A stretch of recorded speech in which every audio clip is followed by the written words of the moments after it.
of Toronto in Brampton, Ontario.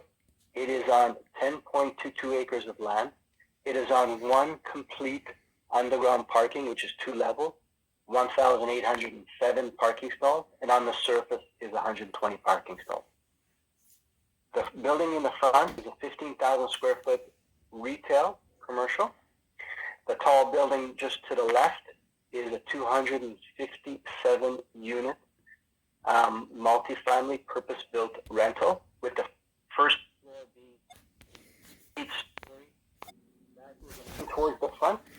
Those are all 106 unit purpose-built rentals, with one being dedicated to plus 55. Then the little guy in the middle is just under 6,000 square feet of could be retail or a restaurant. And the intention of this project is to build it all at once and put in everything we've ever done in the Fortis technology in this one here.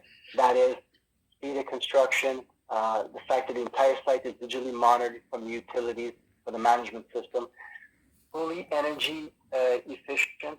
That is not going to be net zero, but it will be close if we can incorporate enough solar in there. But the idea is to build this one here more cost effective to what's being built in the GTA area, fast as possible, then duplicate this product or similar products depending on the site all across Canada and the United States. Okay. So that you want to build this development, right? That's right. So this development, right? Yeah. And this development right now is just under $500 million US to build the entire building outright. And we have somebody who is willing to lend normal conventional lending. But when Joel came to us and said this program is something you got to see, and then we were looking to talk to you and Moshe about if even the potential is there for a product like this, and if it fits your wheelhouse for financing, and if so, how do I take the steps to get the financing on this product? This product is ready to go. Okay, and what are the terms of the existing loan that they're offering? I have more than one. One is 7% interest, and they'll amortize it up to 30 years. And it is 80% loan to value. So okay, that was the group I thought, because it's all cash on their side, that I would ask them to cash in to work with the program that you have. But I haven't done anything yet. All right. And they're not talking about a construction loan then followed by a takeout loan. They're talking about a single loan. Yeah, the plan is that they would give the loan to up to 30 years. We're still negotiating the term. Originally it was set for a tenor, so 10 years. But I told them we can't amortize for 10 years. So we're looking to move it to 30 years. And so far, that's the discussion. Okay, structure. Okay, so they would provide the whole funds, or they're not? Or would they provide a line of credit that you draw down on against construction invoices, or is it just that they give you the funds and you're off to the races? No. It's normal. It's normal construction loan through tranches based on performance. So monthly draw. But what I was going to do to them once I understand this program, if you guys are interested, because I did ask them, do they have cash or are they borrowing the money? And it's all cash. So if I understand this program and it's something you think is worth looking into and you are interested in helping out in, I would ask them to put all the money, from what I understand, over $100 million in a non-depleting account, and then follow that course of payments as opposed to them. So they're protected better than they would be on a job site, and I would get the funds much more cost effective. So Robert, we explained to him and showed him the paperwork, that the PDFs and the website and everything. He's really wanting to know how that works, and he's really eager to understand the methods. If you can explain to him, and then of course to see if we can incorporate what he has with our program and see if we can get something there. Okay.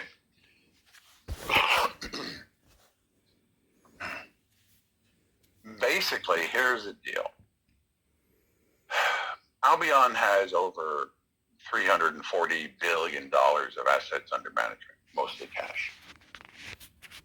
Now, we're a bunch of engineers and we have a bunch of people who have a lot of money, is the way it works.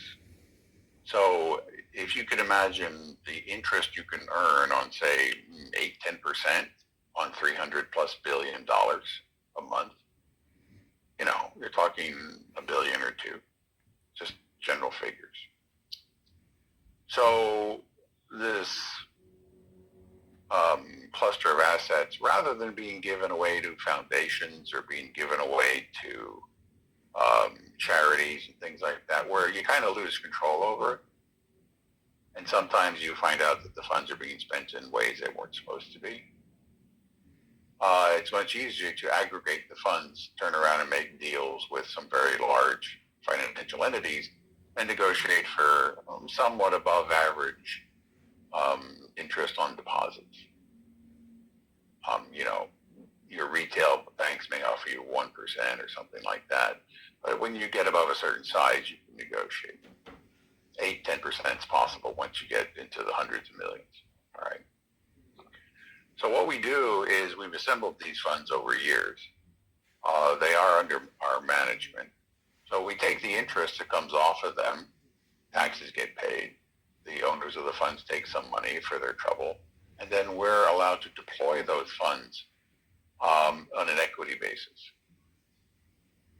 Now, what you have then is if you have someone who has, say, these lenders, suppose they come in with, say, we have them put, I don't know, put the amount of the loan, or even just 300 million out of the 500 into an account. It's non-depleting account. Typically what we do is you make it a sub-account.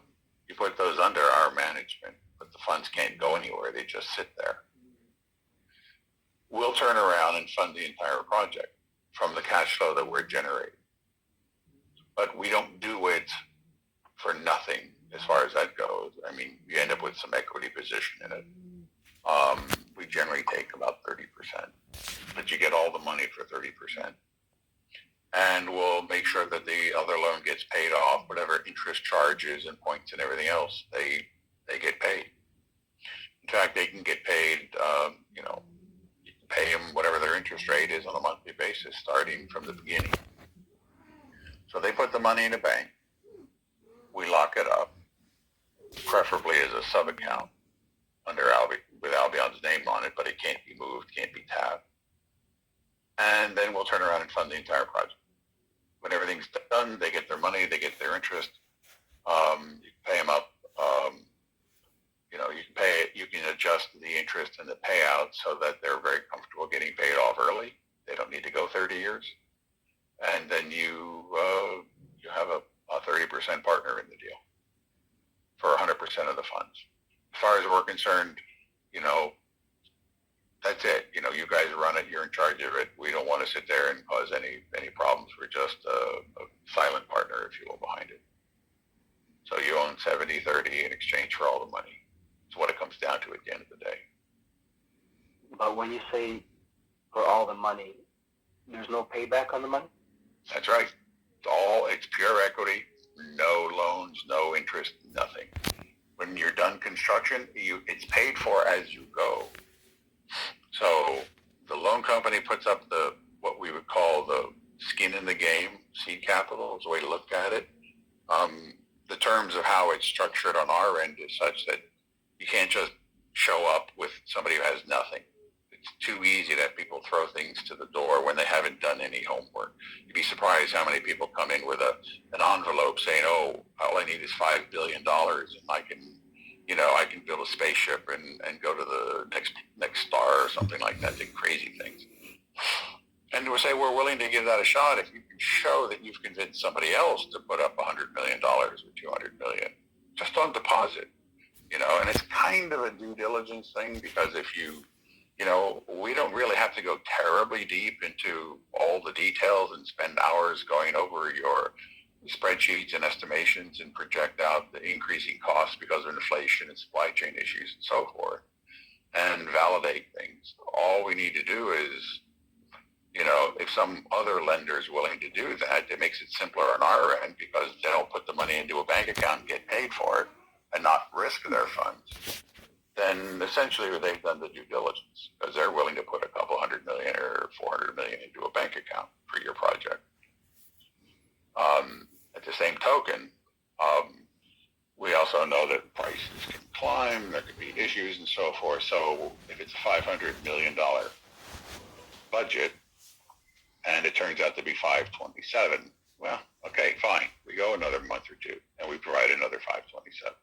So we pay the extra amount. So you end up with a partner who pays for everything. 30% we take, you own 70, no debt, nothing.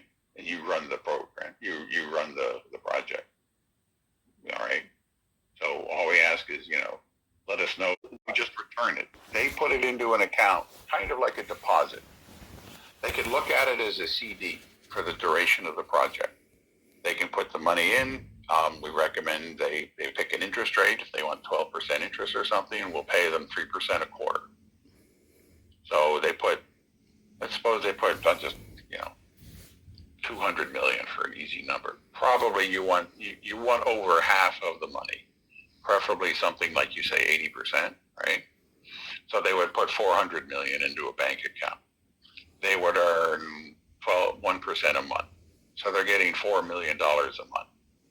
You do pay it quarterly, so every quarter they get $12 million. If we don't pay, they take the money, go home. Done. Nothing. Once they put the money in the account, 60 days after that, we'll start funding the project. On the tune of, we'll have about, 30, 40, $50 million a month coming in the door on average. We can adjust that. But on average, we can generate easily, say, 10% of the amount on deposit in a cash flow. All right? Simple as that. So the project gets built, and at the end of it, when you do the ribbon cutting, you turn around and you hand them their money back. And it never gets touched. So if they put in 300 million, when we're building, we're getting money only on draws. So they'll start 10 million and 30 million as the project gets developed. You're saying that if they put 300 million in a bank account, they get 100% of the interest. Interest for the 300 million right from day one. Yeah, we can start paying interest on it from day one, paid quarterly. So that makes it very economical for them, right? One, their money's not at risk. All right, there's no real liability. We do ask you put it in a sub account and with Albion as a signatory, but you can't take that kind of money. It just sits there. That way we know it's locked in. I can point to it. I can go talk to our assets under management side, and they go, okay, great, you do have it locked up. That's the way it kind of works. So we lock the money up. They get paid quarterly from day one on the interest rate that's agreed to. And the contract is such that if the project fails at any point, they take their money, go home. So their principal has no risk, and they're paid, whatever a fair interest rate is. What were they charging you? They expect that. Okay. So pay them 8% to put the money in the bank, not put the principal at risk, and you pay them 8% annual. They get 2% a quarter from the get-go. Which, of course, with time value of money, that's worth actually more than what they would be expecting otherwise. Yeah, but they have to put all the cash in. They're not tranching it out. There's no draws or anything else like that. They put a deposit down in effect. Albion provides the draws. And in fact, what we do is we will set up a joint account with you. That is the project account. And every month we'll dump money into it. And it'll probably accumulate money faster than you can draw it down. For sure, if you're doing 50 a month, I could not build that fast initially. The first 6 months is design and engineering. That's not 50. That's right. So during the first 6 months, money starts accumulating in the account, And that allows us to levelize things because we're earning an interest rate over time that's kind of a levelized cash flow. So we know that you're going to spend the time for engineering, getting final permits, getting, talking to people about the sewer and water connections, making sure there's sufficient power to the location, so forth and so on. That can take 9 months potentially. So you do all of that. Meanwhile, the funds are accumulating and it builds up a buffer.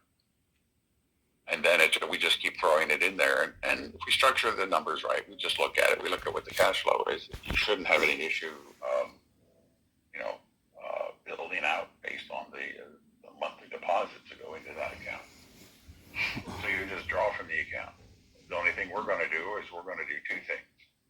We're going to audit the books. Simple as that. We're going to pay attention to that. Two, we're going to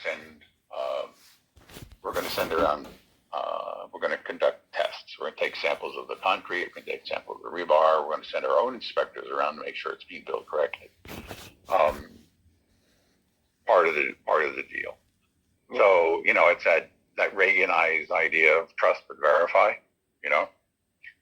Simple as that. So and otherwise than that, we'll leave you to build it. The other side of it, though, is we can also have some, having been a bunch of, nerds, if you will, geeks, however you want to look at it, right?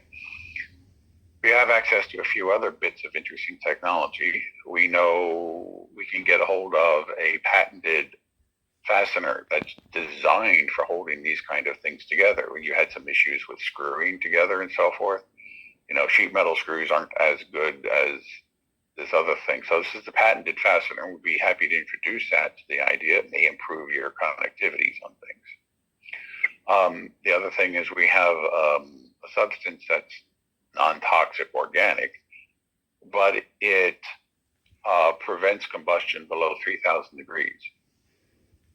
So if you incorporate it into wallboard, for example, you can put a couch in front of the wall and light the couch on fire, but the house won't catch fire. So you incorporate that into construction. We have another organic, it's a kind of an organic polymer that if you spray it onto soil, it hardens into the equivalent of macadam in about 24 hours. And they use it. You're a pilot, what happens when you, military, how a lot of those big fields, there's a lot of dust that comes up. You've got dust running into the engines, and particularly you can get fog coming across the runway from the wind blowing fairly steeply. Well, we're using this product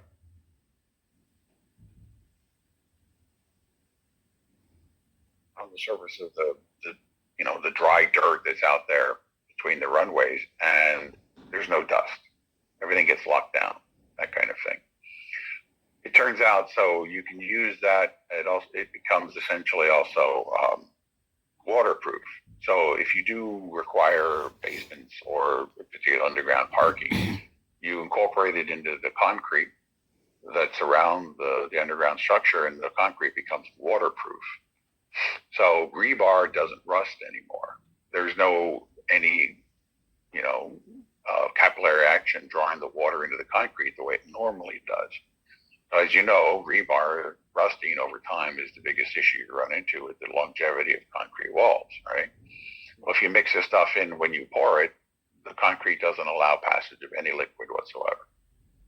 So it basically insulates the rebar. Next thing you know, you don't have rust issue. So the rebar now lasts, instead of the wall lasting 50 years or 70 years, it lasts 200, maybe more. So those are the kind of additional little technologies we'll bring to the table and will allow you, if you want, to incorporate them. For sure. Little things like that, So that's the basic idea. Robert, what if we bring 100 million from our side? Is that going to be enough, for example, to start something, to buy the land, or to start? What can I have a guy that is interested in putting 100 million in the program to help Claudio. To put 100 million in, just figure the easy number is 10% a month net. All right. So you put the 100 million in, it's $10 million a month. For the life of the money that stays in the bank account. That's correct. So if he leaves it there for 10 years, he gets 10 million a month for 10 years. Wouldn't that be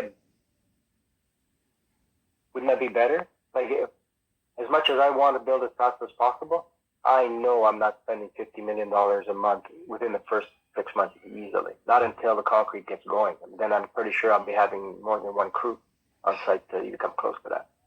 Well, what you build your, whatever your graph you want to use is, a line graph, histogram, whatever else like that, do a monthly cash flow analysis, right? Mm-hmm. Integrate the cash flow over time and see what the minimum levelized amount is needed to meet that cash flow. So, you can accumulate stuff and then you have a deficit. Not unlike think of it like the shear and moment diagram on a beam, right? You got inflows that are a levelized amount, then you're going to extract it out. As long as you don't go negative, that'll tell you what the minimum dollar amount is you need in the account. You figure the funding starts 60 days after the funds are placed on deposit, maybe less, but you allow 60. Typically, we'd start after about 30, but I just say 60 to make it safe, right? So you put the money on deposit, and there you go. You've got a cash flow started. So the amount of money you put in for cash flow depends on how you need to extract it.